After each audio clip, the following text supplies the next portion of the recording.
Hello, welcome back to yet another video on complex numbers. Complex number की series में ये आपके सामने आ रही है तीसरी वीडियो।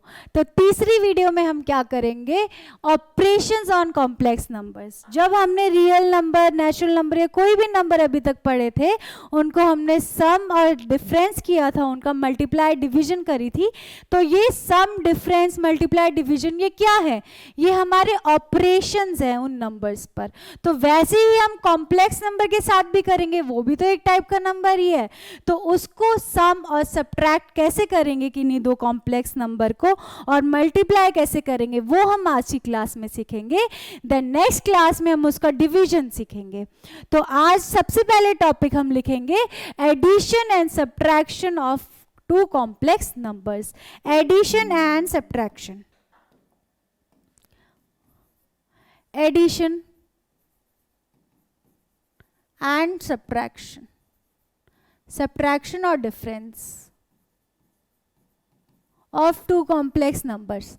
Let us suppose हमारे पास दो कॉम्प्लेक्स नंबर हैं। कौन कौन से? एक का नाम आप दे दो Z1 और दूसरे का नाम आप दे दो Z2।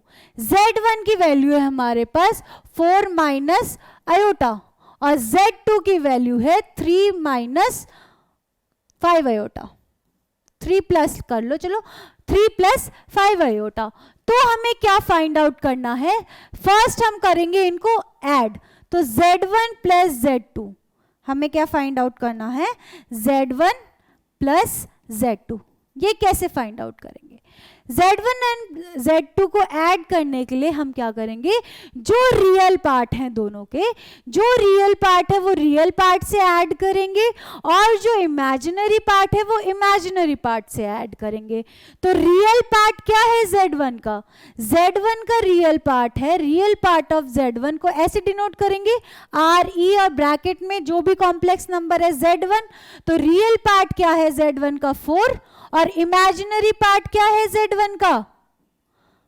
1 की -1। इमेजिनरी पार्ट होगा -1, क्योंकि बीच में स्टैंडर्ड फॉर्म में क्या होता है? प्लस। तो इमेजिनरी पार्ट ऑफ Z1 क्या हो गया हमारे पास? -1।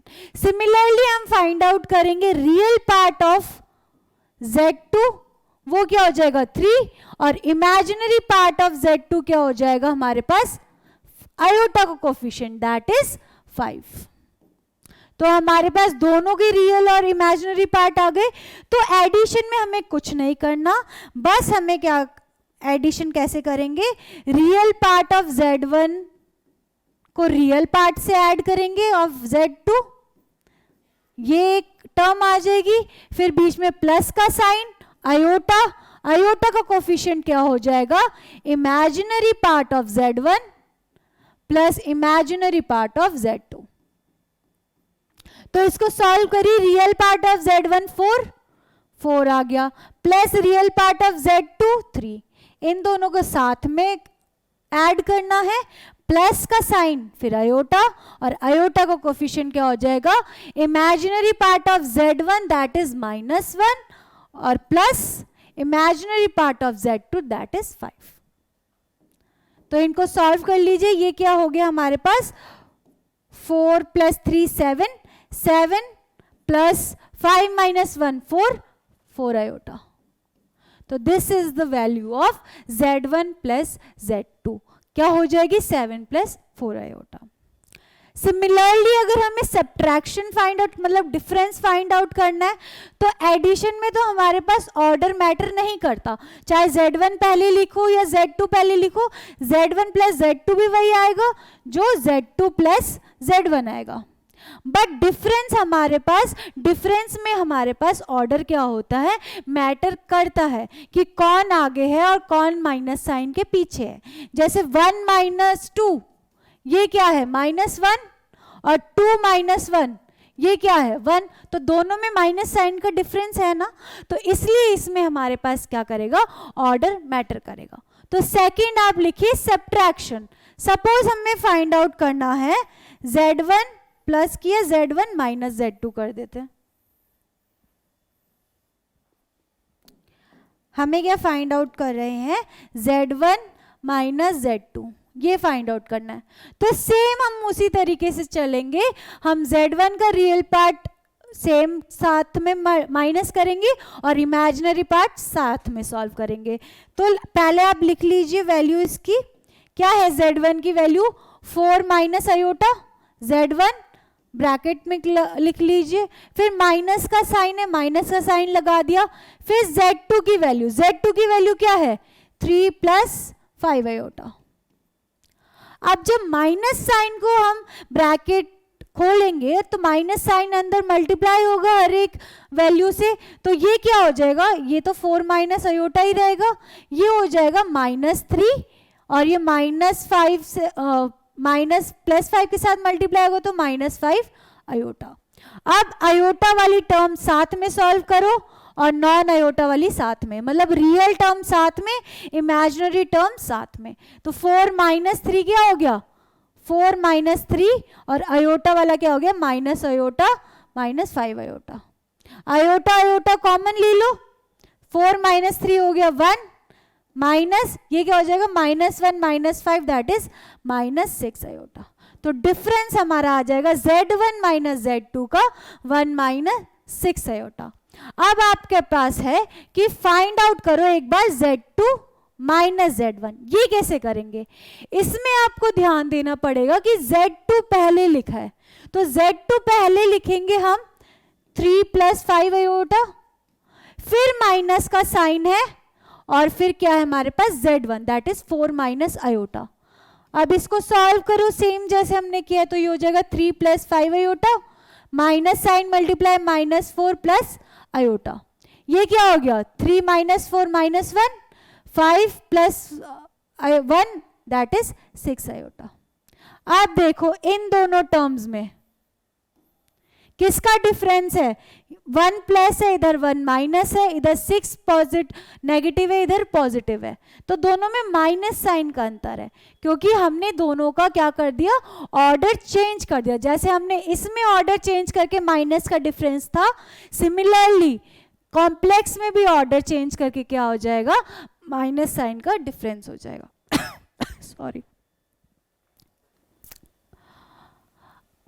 अब हम इसमें करेंगे एडिशन हो गया, डिफरेंस हो गया, थर्ड हम करेंगे मल्टीप्लिकेशन। अब जब एडिशन और सब्ट्रैक्शन हमने सेम नंबर से ही सॉल्व कर रहे हैं, तो मल्टीप्लिकेशन भी एक बार इसी क्वेश्चन पे अप्लाई करके देखते हैं। तो हेडिंग चेंज कर लीजिए, आप क्या कर लीजिए multiplication of 2 numbers, 2 complex numbers. तो ये हो जाएगा हमारे पास मल्टीप्लिकेशन।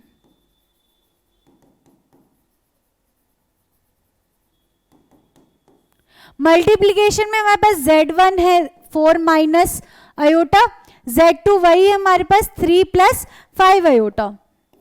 हमें क्या फाइंड आउट करना है Z1 इंटू Z2। अब इसमें ऑर्डर फिर मैटर नहीं करेगा मल्टीप्लिकेशन में, 2 इंटू 3 लिखो या 3 इंटू 2, दोनों सेम ही आंसर देंगे। तो वैसे ही मल्टीप्लिकेशन में Z1 इंटू Z2 लिखो या Z2 इंटू Z1 लिखो, हमारे पास आंसर क्या आएगा सेम ही आएगा। तो एक बार Z1 इंटू Z2 निकालते हैं, तो Z1 we have to find Z1 into Z2, Z1 into Z2, तो Z1 की वैल्यू लिख लीजिए 4 माइनस आयोटा, Z2 की वैल्यू लिख लीजिए 3 प्लस 5 आयोटा। अब हम क्या करते हैं, सिंपली जो हम बचपन में सॉल्व करते हैं ब्रैकेट्स को, वैसे ही हमें डिस्ट्रीब्यूटिव प्रॉपर्टी लगा के क्या करना है सॉल्व कर देना है। डिस्ट्रीब्यूटिव प्रॉपर्टी क्या लगाएंगे, पहले 4 को इस पूरे ब्रैकेट से मल्टीप्लाई करेंगे that is 4 into 3 plus 5 iota, फिर क्या करेंगे माइनस आयोटा को पूरे ब्रैकेट से मल्टीप्लाई करेंगे, तो माइनस आयोटा जो साइन इनके बीच में होगा वही आएगा, minus iota into whole bracket 3 plus 5 iota. अब सॉल्व, फिर डिस्ट्रीब्यूटिव प्रॉपर्टी लगाओ, 4 को पहले 3 से करो फिर 5 आयोटा से, सिमिलरली माइनस आयोटा को पहले 3 करो फिर 5 आयोटा से, तो ये क्या हो जाएगा 4 इंटू 3 प्लस 4 इंटू 5 आयोटा, ये हो गया। अब ये माइनस आयोटा को करेंगे तो -3 आयोटा फिर -5 आयोटा स्क्वायर, इतना आ गया सबका। अब इनको सॉल्व करो, ये क्या हो गया 4 into 3 12 plus 4 into 5 20 iota minus 3 iota. अब आयोटा स्क्वायर की तो हमें न्यूमेरिकल वैल्यू पता है आयोटा स्क्वायर की अभी हमने फाइंड आउट करी थी, that is iota square is equal to -1। तो उसकी वैल्यू यहाँ पे पुट अप कर दो, तो ये माइनस माइनस और -5 ऑलरेडी है, तो ये क्या हो जाएगा +5 आयोटा। 5 आयोटा नहीं होगा, ये हो जाएगा 1 -1 मल्टीप्लाई कर रहे हैं तो सिर्फ 5 +5।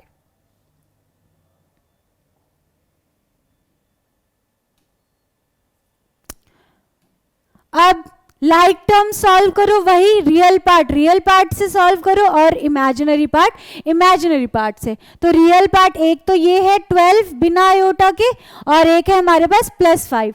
तो 12 + 5 हमारे पास क्या हो गया, 12 + 5 हमारे पास हो गया 17, तो ये हो गया 17।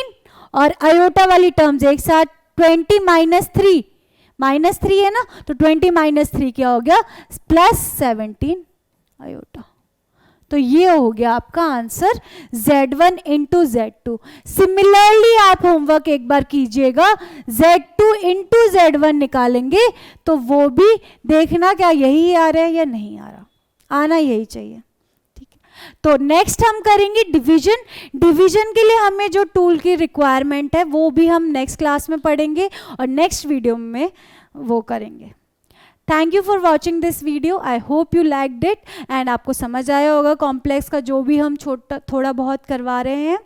Keep sharing and liking the videos. Thank you.